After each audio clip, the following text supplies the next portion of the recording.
তোমাদের সামনে যে বিষয়টি নিয়ে এসেছি সেটি হচ্ছে গিয়ে পশ্চিমবঙ্গের ভূগোলের উপরে যে সমস্ত কমন কোশ্চেন গুলো আসে ওইগুলো এমসিকিউ নিয়ে এসেছে।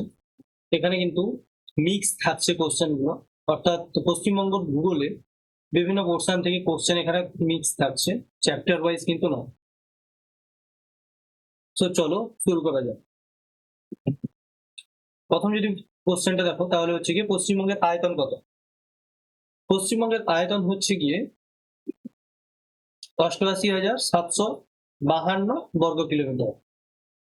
তোমরা জানো পশ্চিমবঙ্গ ভারতের পূর্ব দিকে অবস্থিত একটি রাজ্য এবং এটি 13তম রাজ্য রয়েছে আয়তনের দিক থেকে। এর আয়তন 88,752 বর্গ কিলোমিটার।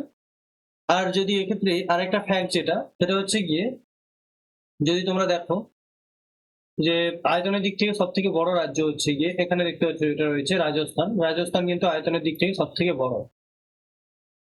এরকম করে যদি দেখা যায় রাজস্থানের পরপর যদি লিস্ট করা যায়, 13 নম্বরে আসছে কিন্তু আমাদের ওয়েস্ট বেঙ্গল। ঠিক আছে, নেক্সট যদি দেখি, দেখো এখানে পুরো আমি লিস্টটা দিয়ে দিয়েছি। পুরো একদম প্রথমে রাজস্থান থেকে শুরু করে আমাদের যে বর্তমানে 28টা যে রাজ্য রয়েছে।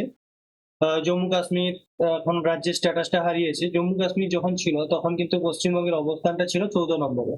এখন কিন্তু জম্মু কাশ্মীর যেহেতু স্টেটহুডটা হারিয়ে ফেলেছে, তার জন্য বর্তমানে কিন্তু ওয়েস্ট বেঙ্গল হচ্ছে গিয়ে 13th পজিশনে রয়েছে। এবং ওয়েস্ট বেঙ্গলের ইমিডিয়েট আগে রয়েছে বিহার, এবং ওয়েস্ট বেঙ্গলের ইমিডিয়েট পরে রয়েছে অরুণাচল প্রদেশ। ঠিক আছে, দেখো এখানে পরপর তাদের আয়তন অনুযায়ী সাজানো রয়েছে। নেক্সট যদি দেখি, পশ্চিমবঙ্গের দক্ষিণে কোন সমুদ্র রয়েছে। তোমরা প্রত্যেকেই জানো পশ্চিমবঙ্গের দক্ষিণে, অর্থাৎ আমাদের যে দীঘার কাছে যে আমরা সমুদ্রকে দেখতে পাই, সেটি মূলত বঙ্গোপসাগর। আর আরব সাগর রয়েছে গুজরাটের সাইডে, গুজরাট মহারাষ্ট্র ওই সাইডে রয়েছে আরব সাগর। তো এক্ষেত্রে সঠিক উত্তর হয়ে যাচ্ছে বঙ্গোপসাগর। এখানে দেখতে পাচ্ছ যে ওয়েস্ট বেঙ্গলের এখানে ম্যাপ দেওয়া রয়েছে। ওয়েস্ট বেঙ্গলের মধ্যে এখানে বে অফ বেঙ্গল বা বঙ্গোপসাগর যেটি রয়েছে, এদিকে রয়েছে বঙ্গোপসাগর আর এদিকটাতে রয়েছে আরব সাগর।